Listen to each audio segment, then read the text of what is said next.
जय श्री सीताराम। दोस्तों, आज चर्चा करते हैं श्री रामचरितमानस के मंगलाचरण से। राधा बंदनी श्री गोस्वामी तुलसीदास जी ने जहाँ से श्री रामचरितमानस का प्रारंभ किया है, वर्णानामर्थ संघानाम रसानाम छंदसामपि मंगलानाम च कर्तारौ वंदे वाणी विनायको। वर्ण माने अक्षर, उनके नाम, उनके अर्थ से बनने वाले समूह से छंद, जिनमें रस है, सत्व है, जो मंगल करने वाले हैं, और जिनके प्रदाता, जिनके ईश्वर माँ सरस्वती और गणेश जी हैं, मैं उनकी वंदना करता हूँ। भवानी शंकरौ वंदे श्रद्धा विश्वास रूपणो याभ्याम विना न पश्यन्ति सिद्धः स्वान्तः स्थलीश्वर। भवानी शंकर, माता पार्वती, भगवान शंकर जो जगत के माता पिता हैं, मैं उनकी वंदना करता हूँ, जो श्रद्धा और विश्वास के साक्षात स्वरूप।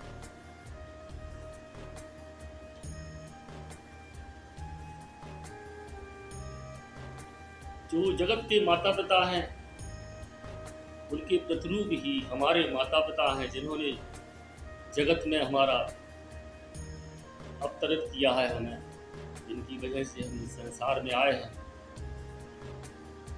हमारे माता पिता जिनकी मैं वंदना करता हूँ।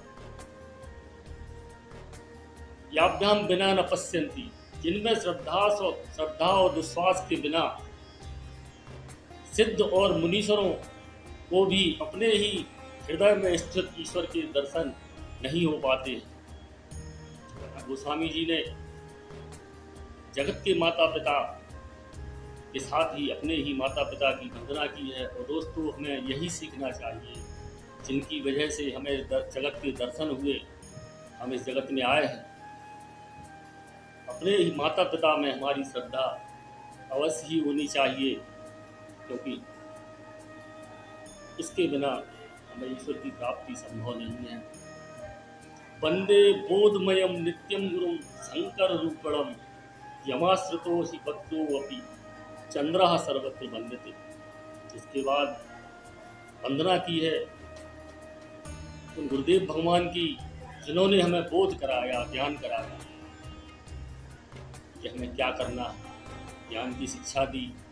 उन गुरुदेव की वंदना की, जिनकी शरण में रहने से, जो साक्षात भगवान शंकर के स्वरूप हैं।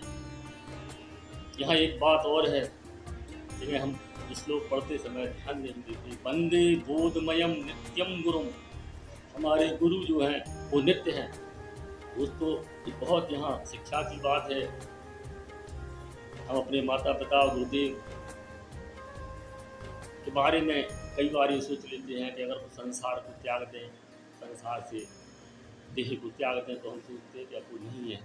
ऐसा नहीं है। उनकी या वंदे बोधमयम नित्यम गुरु, गुरु पहले भी थे गुरुदेव, आज भी हैं और हमेशा रहेंगे, क्योंकि वो भगवान शंकर के साक्षात स्वरूप हैं।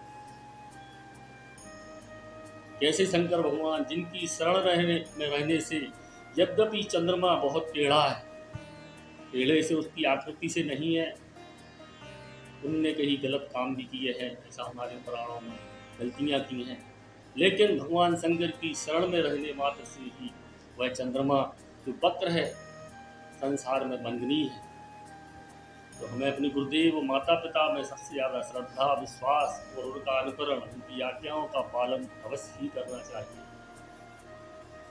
इसके बाद गोस्वामी जी कहते हैं, सीताराम गुणग्राम पुण्यारण्य विहारणो वंदे विशुद्ध विज्ञानो कवीश्वर कपीश्वर। जो श्री सीताराम के गुणों, उनके चरित्रों रूपी ग्राम में, अभयारण्य में, बाग में, उनके गुणों के चरित्र के रूपी बाग में विचरण करते रहते हैं। सीताराम गुणग्राम अभयारण्य विहारणो, उनका ध्यान करते हैं, सदा सर्वदा उनके चरित्रों में ही मगन रहते हैं। वंदे विशुद्ध विज्ञानो कवीश्वर कपीश्वर। यहाँ शुद्ध विज्ञान की बात है, विज्ञान तर्क की बात करता है, कसौटी सत्य की कसौटी पे कसता है। तो यह सब कसौटी पे कसा हुआ है। किसने कसा है? भगवान श्री नारद जी, रामायण के पहले कवि वाल्मीकि भगवान और कपीश्वर श्री हनुमान जी महाराज की मैं वंदना करता हूँ।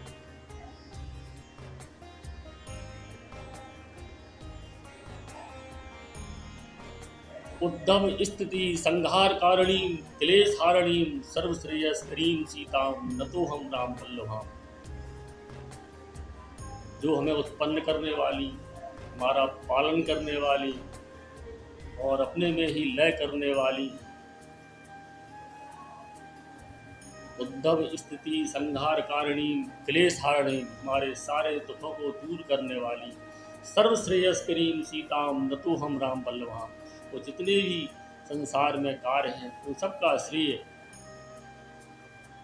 जिनको है, सारे कार्यों को निष्पादन करने वाली हैं, संपादित करने वाली हैं, और जिनके वल्लभ, जिनके स्वामी श्री भगवान राम हैं, ऐसी माता सीता को मैं नमन करता हूँ।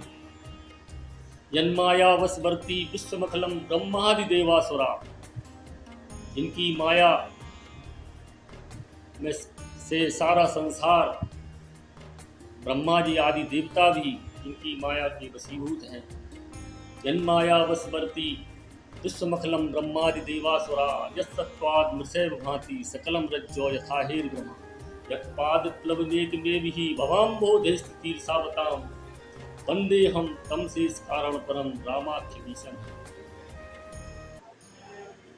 वो जिनके सत्य मात्र के दर्शन होने से, इनके स्मरण मात्र से यह संसार सागर जो एक भ्रम मात्र है, जो रस्सी में जैसे सर्प का भ्रम होता है, यत्पाद, और जिनके चरणों की, जिनकी शरण में जाने से ही यत्पाद प्लवनेक में ही भवाम्बोधे स्थिति सावताम, संसार के सारे दुख दूर हो जाते हैं। वंदे हम तम से इस कारण परम रामाख्यमीशम है। संसार के सारे अंधकार को इनके चरणों के दर्शन मात्र से सारे कारणों को दूर करने वाले, वंदे हम तम से इस कारण परम रामाख्यमीशम है। ऐसे भगवान श्री राम की मैं शरण ग्रहण करता हूँ। इसके बाद गोस्वामी जी श्री रामचरितमानस के बारे में बताते हैं। नाना पुराण निगमागम सम्मतम यत् रामायणे निगदितम क्वचिदन्यतुः, जिसमें सारे पुराण शास्त्र की सम्मति जैसे प्राप्त है। नाना पुराण निगमागम सम्मतम यत् रामायणे निगदितम क्वचिदन्यतुः, ऐसी रामायण कथा का निष्पादन हुआ है, संपादन हुआ है, ऐसी रामायण कथा है। स्वांतः सुखाय तुलसी रघुनाथ गाथा, भाषा निबंधमति मंजुल माधु। यहाँ मुख्य बात है कि उन्होंने कहा है कि स्वांतः सुखाय। बाबा गोस्वामी जी कहते हैं कि स्वांतः सुखाय तुलसी रघुनाथ गाथा, भाषा निबंधमति मंजुल माधु, जिसकी भाषा हृदय को प्रसन्न करने वाली है, जिसके जिससे कथा हृदय को प्रफुल्लित करने वाली है, ऐसी कथा को स्वांतः सुखाय, मैंने अपने सुख के लिए ही उसको कहा है। दोस्तों, पिछली चर्चा में जैसे ही चर्चा हुई थी, गोस्वामी जी ने रामायण को काव्य के रूप में लिखा, अर्थ तो उन्होंने किया नहीं। हम नाना प्रकार से अपनी अपनी बुद्धि के अनुसार अर्थ करते रहते हैं,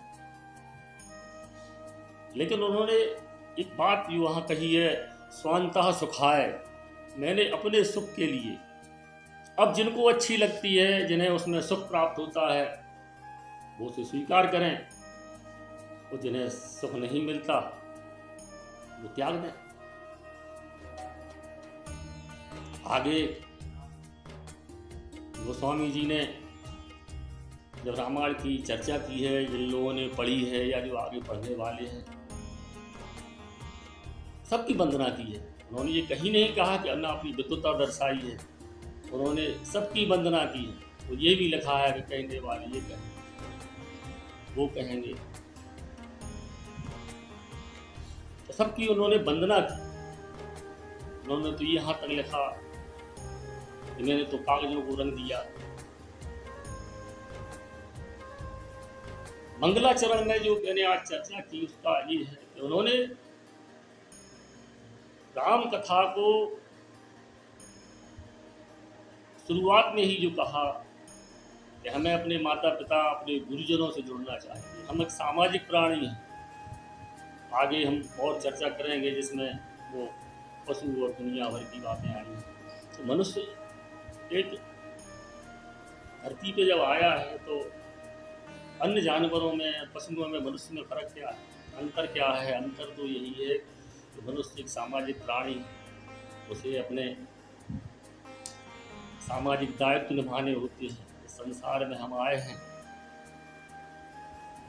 तो हमें किस प्रकार, हम माता पिता ईश्वर के समकक्ष हैं, गुरु ईश्वर के समकक्ष है। और मूल बात यही है कि जिनको अच्छा लगे वो रामायण को ओर आए, जिनको अच्छा ना लगे वो ना आए। बस इतना, इतनी सी तो बात है। तो आज इस मंगलाचरण की चर्चा से हमें इतनी शिक्षा तो मिलती ही है कि आजकल जो चर्चा होती है नारी के बारे में, दोस्तों हमारी हिंदू संस्कृति में सबसे ऊंचा स्थान माता और नारी को ही दिया गया है। इस मंगलाचरण में ही आप देखिए, पहले माता सरस्वती, फिर उनके पुत्र गणेश, फिर माता पार्वती, भगवान शंकर, हमारे माता पिता। यहाँ सीताराम गुणग्राम, पहले माता सीता फिर राम। तो हमारे यहाँ प्रथम पूज्य माता ही है। आज इस प्रकार की चर्चाएं और इतने मंगलाचरण को सुनने के बाद क्या उन्होंने लिखा हुआ रामायण में, जिन्होंने नहीं पढ़ी वो इस बात पर विचार करें और रामायण से जुड़ें। तो जिन्होंने पढ़ी है उनका तो कहना ही क्या। रामायण की चर्चा ऐसी चर्चा जो जिसे कहना बहुत दुर्गम है, लेकिन जितना भी जो जानता है उसमें उतने ही उस आनंद की प्राप्ति है। आज की चर्चा में बस इतना ही, यही विराम करते हैं।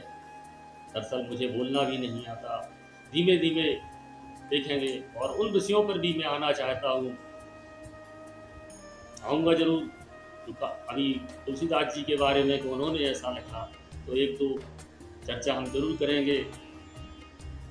कई चौपाइयों श्लोकों के बारे में लोगों ने अनाप शनाप बोला है, उनके बारे में भी जरूर चर्चा करेंगे। एक बात मैं कहना चाहूँगा, यहाँ पर आज करीब 900 वर्ष तो हो गए गोस्वामी जी की रामायण का, रामचरितमानस को लिखे हुए। दोस्तों आज तक कोई एक अक्षर भी गलत साबित नहीं कर पाया।